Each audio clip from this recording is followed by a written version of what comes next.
ترکیې هیواد د اشرف غني له لوري معرفي کړل شوی سفیر فاروق وردګ رد کړی دی او د هغه شتمني یې کنګل کړې ده. د چې ولې او څنګه هیله دا ویډیو راسره تر پایه پورې وګورئ. درنو لیدونکو سلام، وخت مو په خیر. ترکیه په انقره کې د فاروق وردګ د سفیر کېدو سره موافقه نه کوي.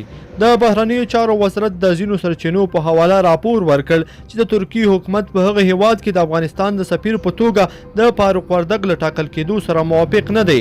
د بهرنیو چارو وزارت یوې سرچینې د پنجشنبې په ورځ وویل چې د ترکیې حکومت په انقره کې د افغانستان سفیر په توګه د فاروق وردګ تایید زیارت ته جواب نه دی ویلی. د هغوی په وینا په دې ډول قضیو کې د دولتونو چوپتیا اکثرا د وړاندیز شوي سفیر د رد کېدو معنا لري. سرچینه چې نه غوښتل نوم یې واخیستل شي زیاته کړه چې د بهرنیو چارو وزارت به سفیر تر ټاکل کېدو د مخه له کوربه هیواد سره مشوره وکړي، مګر تر دې دمه فاروق وردګ نه د ترکیې حکومت لخوا تایید شوی او نه رد شوی دی. د مسؤلینو په وینا کوربه هیواد له وړاندیز شوي سفیر سره موافق نه وي، د بهرنیو چارو وزارت به هغه هیواد ته نوی سفیر واستوي. د بهرنیو چارو وزارت ویلي نه دي چې نوی سفیر به کله وټاکل شي.